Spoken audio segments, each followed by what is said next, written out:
Hey everyone, David C. Anderson from the KnifeCenter coming at you from SHOT Show 2024. We're here with one of the most energetic people in the knife industry, Russel.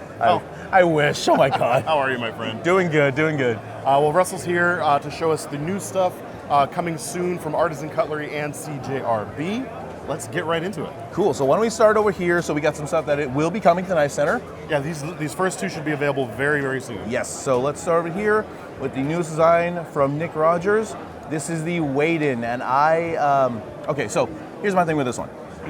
I personally think that this has the look of something that's more traditional, but there is not a dang traditional thing about this. The blade design is angular, the handle's got that teardrop shape. I love that little, like, the houndstooth, little, like, tie Damascus cutout there. The milling is wonderful, and it really feels like a gentleman's knife, but you can tell it's got some weight to it. It's got some heft to it. It's got some muscle, yeah. And that was actually intentional, is that Nick wanted this knife to be unmilled. He wanted that weight in pocket that made something feel quality, and he wanted the angles in this to be a bit more geometric. You notice that the backspacer on this actually has a little bit of a raise to it.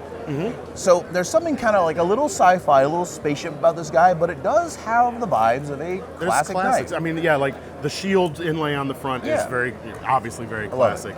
And what I'm seeing is, this is kind of like, take an angular treatment to the spine. This has got like Canadian hunting knife, Canadian belt knife all over it. It gave me like that shape. That's awesome. It's like the tiny bit of nest buck, just a tiny bit of nest buck along with a whole bunch of sci-fi. But I like the way this came together. And this one took us a little while to get right.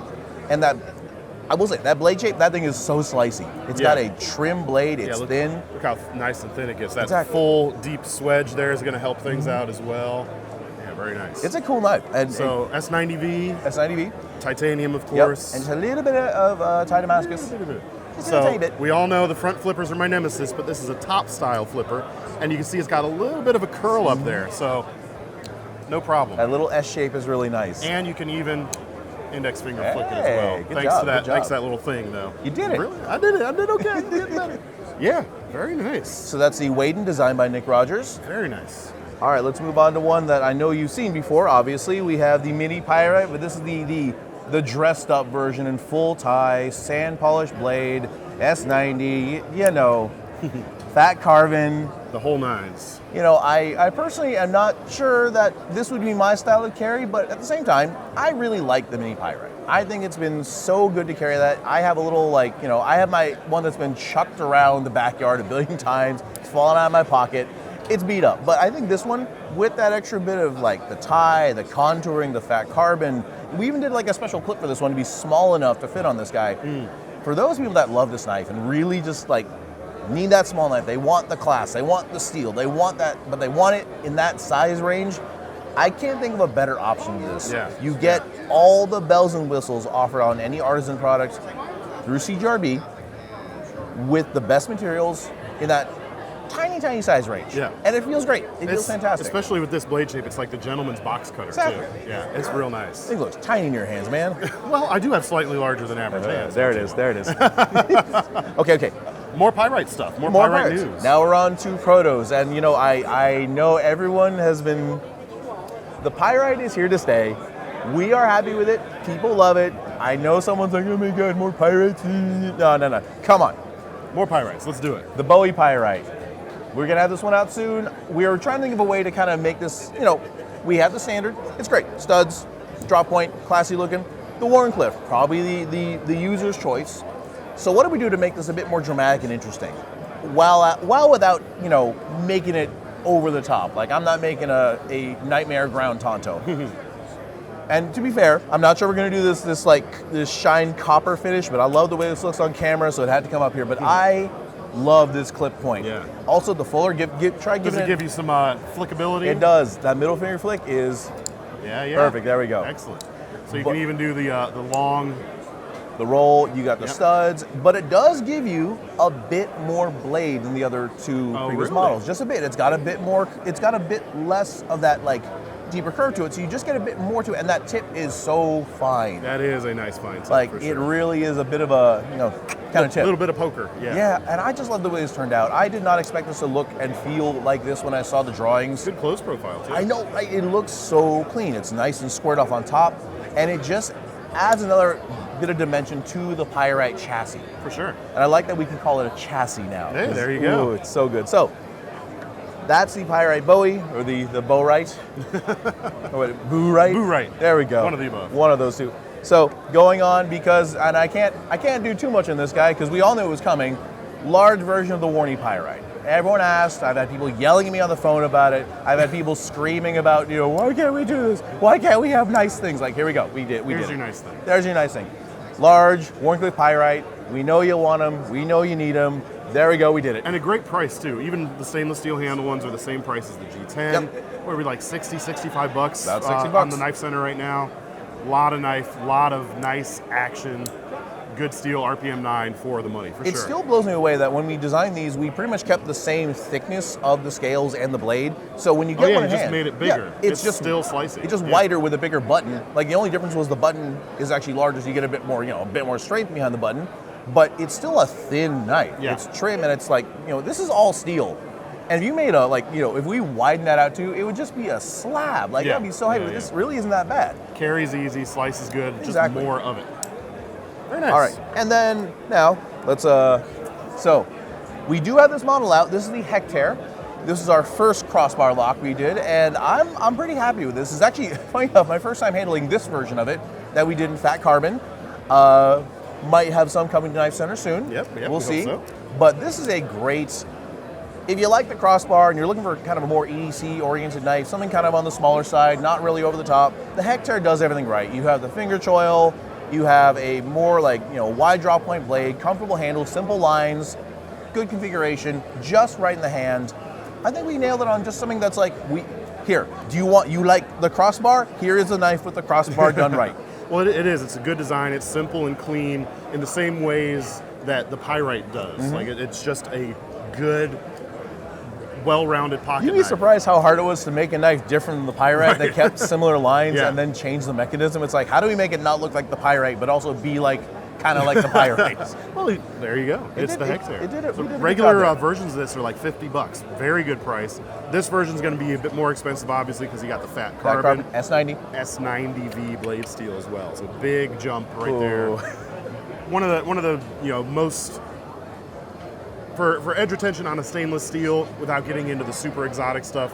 One of the best choices on the market. It's good stuff. We're really happy. Also, it takes our sand polish really well. Mm-hmm. It looks so classy with that. Normally, when you do sand polish on the RPM 9, you really can see that grind finish, but on the S90, you get that nice shine off of it. Yeah. And I'm like, S90 never polishes well for anything, and this just worked out so nicely.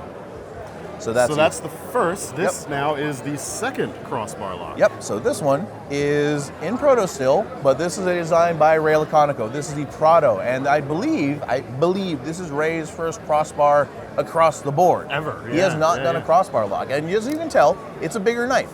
This one, he actually really liked the square handles on this. He wanted to keep it flat. He wanted to keep it square. It was supposed to be something easy in and out of the pocket. Mm-hmm. Ray is beaten on his. He is carrying that as a regular knife, and I'm really happy to see that because I like how this one turned out. Yeah. And look how, if you turn sideways, this thing is thin. Yeah, again, it's not a bulky knife to carry, but you Light got too. Nearly, about 3 3/4 inches on the blade there? Yep. Yeah. It's not small. It is, but those handles are lightweight. I like how we have, I hope we do this yellow G10. It's not Ultem, thank goodness. I'm sorry, no, personal opinion. You can say that again. You can say that again if you don't want that in If there. you like Ultem, there's nothing wrong with you. You're totally sane, I promise. But I like this kind of like yellow G10 because you see the truss pattern there. So we did a lot of milling out of there to ensure you have this knife as light as possible, and it is really light. It's not a weighty thing. Still feels solid. Don't get me wrong, but it's not. It doesn't really. It doesn't squish like some things I've seen that have. Yeah.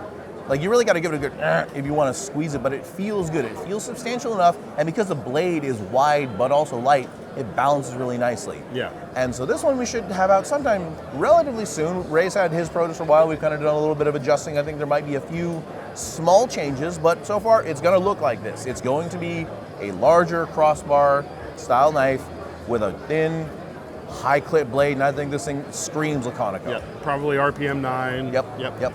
Good maybe stuff. higher end versions in the future. Who knows? Maybe full tie. Maybe I don't know. Tie bolsters. I don't know. Maybe. Who knows? Good stuff, man. All right. Very good stuff. Next, we got a new designer on deck. So we did a little online contest to pull in some new designers, and this gentleman, Mr. Christian Porterfield, won the contest for his Nova design. Nice. Now, I think one thing about this is it really is a very simple design and kind of like bridges that tactical EDC kind of thing. Sure. It's got that like classic tactical knife vibe, but it is a very lightweight and very quick knife. Just pop it open, because the way this thing opens, and I don't know if it's the geometry of this or just the weight or something, but it snaps really nicely. And I love how we did this tanto. Like, the handle is simple as all heck, but the blade is a lot less simple than I would have thought. The way it's ground, that kind of like chisel tanto, this tiny little harpoon here, it is both clean but different. And I the more I've handled this one, the more I'm just like, yeah, this kind of makes sense. Like, this is something that is on the surface plain, but in hand, a lot more complicated than I expected. No, it feels good. Like the handle, like you said, is simple, but it's a shape that definitely works. The wood is nice on there, but we have G10 nice. micarta, etc. The Tanto is nice for folks who may not be like gung-ho, big tactical Tanto type people. Like it's almost a drop point with the way it's going on here, but you have that more robust geometry at the tip as well.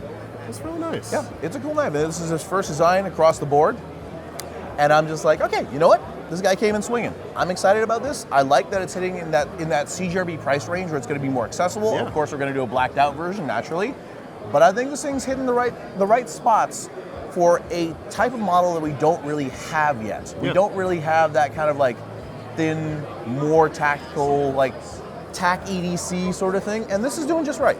Good. So that is the Nova designed by Christian Porterfield. Okay, here's where we're going to have some fun here. So. This is our first time doing this. We did a couple micro knives, and say what you will, I think these are kind of cool. I know they are fun, but they are micro. I know it's not going to be everyone's cup of tea. I know. Someone's going to be in the comments being like, "Who wants a knife like that? That's useless." Like, no, it's fun. Hey, Joe Flowers came over here and just ranted about these things, how much he loved them. I will say, okay, so first, this is the chip.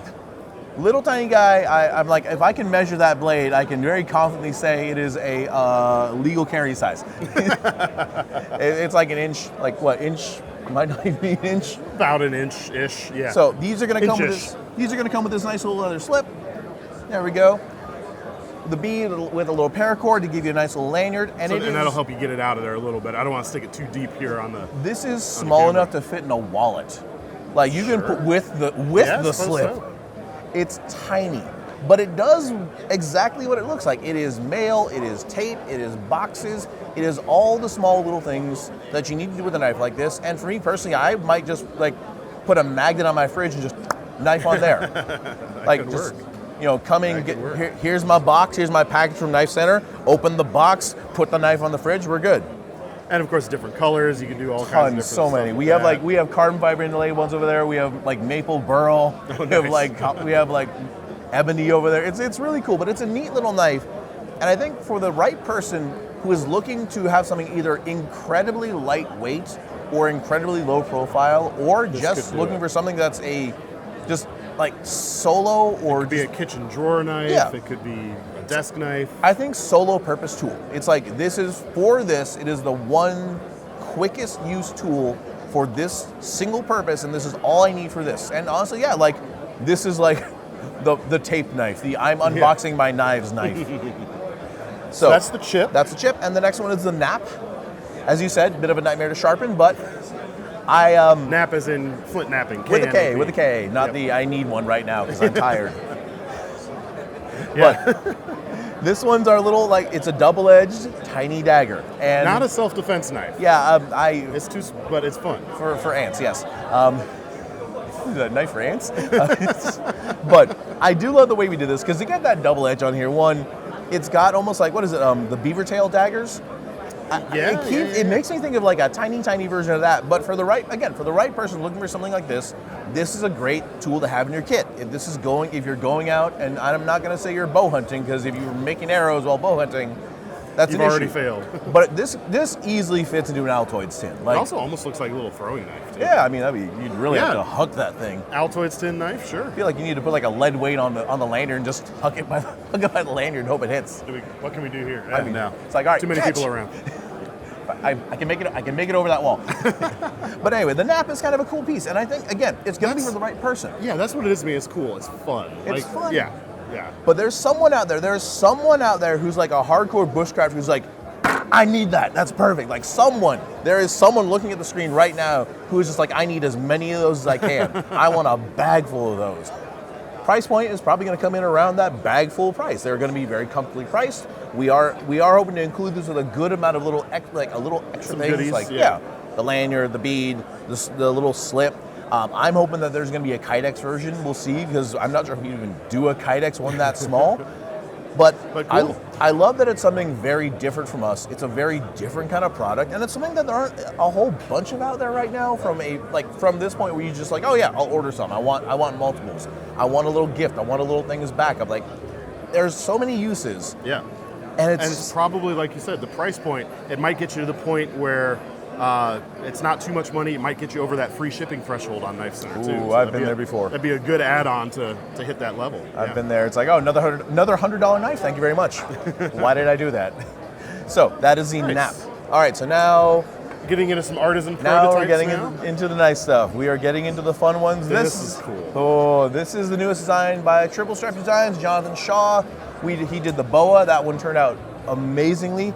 This is the prime, and I think one thing I really like about this is Jonathan is on the water a lot. He's got a lot of boating and sailing experience, and this one reminds me of those old Mariner style knives. The one with the marlin spike and like the all steel handle and the little like loop on the back.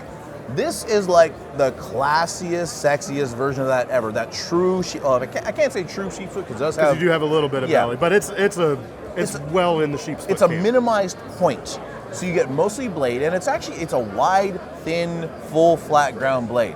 And if you look at the handle of this guy, it is a trim, thin knife. But it feels good in the hand. I also like the way he did his clip, that larger kind of like almost cleaver-like clip, because it really kind of melts in the hand when you're gripping this thing. And I like that it's screwed in from the inside too. Very clean. It's classy looking. Yeah. And then the milling on the scales, we did a ripple pattern on there, so it's actually concentric circles rather than our usual straight micro milling. So keep the theme going. Yes, yeah. Very, very, very watery. Very. I like it, man. It's simultaneously instantly recognizable. You can see what all the elements are, but it feels fresh. It feels a little bit different. That is the thing Jonathan's been bringing. He is really bringing designs that I'm looking at and just going, I have never seen something quite like that. I've seen things in this vein. I've seen knives with the same shape. I've seen things with similar blades, but never anything like this. I mean, he's 18. He has got eyes that I will never be able to see through. And I'm like, I don't know where this came from, but dang, this is really good. Like, the feel of this, the ergonomics, the design is, I can't say it's simple, and yet it is. It works. It's got a great blade. It's got a great shape. There's no like extra lines. There's nothing crazy, but it fits in the hand. It feels good. It feels organic. And that blade is nothing shy of completely a functional tool. And it's gonna cut like the Dickens. Yeah. Like, it's like I'm just hacking, just slicing at some ropes on a vessel. It's like, oh no, storm's coming in. I dig it, man. It's great. So that's it's a very eye-catching shape. It's also the size. Can we just talk about the size for a second? Because this is in that range where I can't tell if it's a large knife or like, it's not large, but it's not a small knife. There's kind of a Goldilocks element here where it's just right on all dimensions. Like, it doesn't feel small, but it's going to just disappear in your pocket anyway because it's thin and it's light. Yeah. So. No, I dig it. It's good. So that's the Prime, designed by Triple Stripe Knives, or Very Jonathan nice. Shaw. Moving on to a new piece by Dirk Pinkerton. We love Dirk. Dirk is great. My God, that man and his handle magic. So this is the Kami, with a K. Kami. So this is a take on a folding kukri. And while it doesn't really have that really deep recurve like a kukri does, there's something about, just give it a good grip in hand. Like, there's something about this thing that feels like, the way I've been describing this is it feels a little thirsty. Like, this thing's out for, it's a tactical. Yeah, yeah. And there's something very aggressive about the shape of this knife and the way it just locks in your hand with that very slicey recurve blade. And it's got that inverted grip thing going as well. I was going to say it feels, maybe it's just because I'm a nerd, but there's almost something vaguely therapeutic about holding that knife backhand. It's like, ooh, that's good. Yeah, there's something that brings an element of joy to how that feels in hand. It does. And I think Dirk Pinkerton really just like, nails those elements in those designs. There's something about his handles that really have that just like grip you back. Like it's like it's there. It is in the hand. It is secure and feels good and feels like it's just about to be used. And this one, coupled with that recurve blade, coupled with that, like you've got so good on the pull cut for sure, and you've got that beak to keep your hand locked in. It's so in there. Again, you see where jumped in front of your thought there. I'm sorry. That element of like thirsty. It wants to just like sink into something. I like this. Nice. So Nice. That's the Kami designed by Dirk Pinkerton, and all these are proto stages, so materials are still up in the air. That's why we're not mentioning those quite yet. Oh boy, here's. Do you like this one? I have the custom. This is the Revel designed by Ray Laconico. This was one of my favorite customs he's done. I cannot state how much I enjoy the custom versions, and to see it being done in production has given my heart a level of joy that is indescribable. But to be fair, it screams Laconico. Everything about the blade, the handle shape, those clean lines, that nice like contouring to it, this thing melts into the hand. Yeah. And I like how it has that with the juxtaposition of that larger, more aggressive clip point blade. And it's light, it's thin, it's easy in the pocket. It cuts amazingly. And look like the tip of this thing. Look how fine the tip is on this guy. Like it is such a nice piece. And it's really, because when I think Laconico stuff, I think of the previous stuff through, the production stuff. You think of like the stuff he's done through MBK. This one is what he's doing now. But when everyone thinks of like, straight lines with a drop point blade and a fuller down the center, that's not how he's doing now. This is what he's doing. And this was one of the most recent custom runs he's done. And I think this is one of the best collaboration pieces I've seen in a long time. I may be biased, obviously, because, but I'm so happy about this. I love the way it turned out. Ray's design was great. Our team did a great job on this, and I'm just like, yes, it's so good. What's cool, too, is it kind of takes the similar lines of, I'm sorry, I forget the name of this one. The Prado. The Prado. Yeah. So you're going to have, the range of options from budget to premium with similar stuff. Obviously, they're not the same, but if you like that blade style, a couple different ways to get it real soon. I think the Prado actually was a bit of a kind of a mutation of the Revel, as Ray was trying to design more of a budget, kind of like a flat scale knife, and that's what the Prado ended up as. This was the OG, and this was taken. The only thing is, his version has a front flipper. We were talking with Ray about adjusting this to have the original front flipper on there. Obviously, with front flippers, point of contention for the knife buying industry. I am happy either way because the action on this is great. I would not complain if there was a front flipper on it, so we'll see what Ray says when he gets the protos. What happens. All right, and last but not least, definitely a new not button lock. Oh, here, our boy Dylan Mallory, who unfortunately could not be here this year. This is the Ornis, and anyone who's followed us for a long time, this knife actually had a proto about 3 or 4 years ago that we just kind of under the rug. It didn't quite work. It just like the angles weren't right, the blade shape wasn't right. Dylan was like, it's good, but it's not quite there. Let me work on it a little bit. This is 3 years down the road, and this thing is just, it's so good. Good stuff. It's got that like forward momentum that Dylan does. It's got that like the aerodynamics. It's modeled after a wing, bird. It's Ornis, bird wing. It's got a little swoosh on there, but I think there's something very flowy about this design that is speaking to his distinctive style of knife making. That wide blade, the thin handle, that kind of dropped, that dropped edge, and that kind of slightly, I can't call it a Warncliffe. It is a drop. It lives in the modified Warncliffe zip code. It's like you just one angle up, modified drop point, one angle down, modified Warncliffe. But it's very Dylan. And with the flow of it and the way that blade is also, this is a larger knife than he normally does. And I love the way this feels in hand. I think is that aluminum for the handles? No, that's tie. That is actually we did a polished tire. It's the sand polish finish just on tie. Okay. We'll see if it runs like that. It feels really light. You were mentioning that. Well, look how thin the scales are. They're just slab scales with the milling on them. So I love the way it looks. I'm not sure we're going to run that same handle finish because we do a blasted one too. And honestly, a one drop is going to turn that into a very scratched tie. But to be fair, I like the way that looks a lot, especially with the sand polished blade and that shine. Probably going to change the clip up a little bit. We just stuck a plain stick clip on there. We're going to make it a fresh one once he designs one. But I love the way this works out. We also altered the button a little bit to give it a bit more press. So you have a bit more spring behind it. It gives a bit more feedback. And I just think this one, with the way it feels, with those more flat handles, this has got it. Like, good stuff. This is where Dylan's evolving to in his designs, and I think we hit it just right for a design that's been in the work for so long and has so many revisions. The refinements kind of come to fruition for sure. It's doing it. It is doing it, and I love everything we have this year. Like, I know I say that every year. I mean, it's me, but the artisan side is absolutely killing it this year with everything where I'm just like, I don't know which one I like best. It is not possible. They're so good this year. It's been a good year for us. What can I say? Last year was awesome. We did great on the CJRB side. So now, I'm just going to bring you more of what you like. Good designs, good stuff, and obviously more That just sounds like good business. I know, right? See? Solid business strategy. Well, that's all we've got to show you today. Like I said, some of these, the early stuff in the video should be available real soon, and the rest shall be coming out in the months to come. We're looking forward to that. Russell, thank you so much, man. Always a pleasure. Appreciate your time. Check out the links in the description. We'll take you to these brand pages, and make sure to check out the rest of our SHOT Show coverage.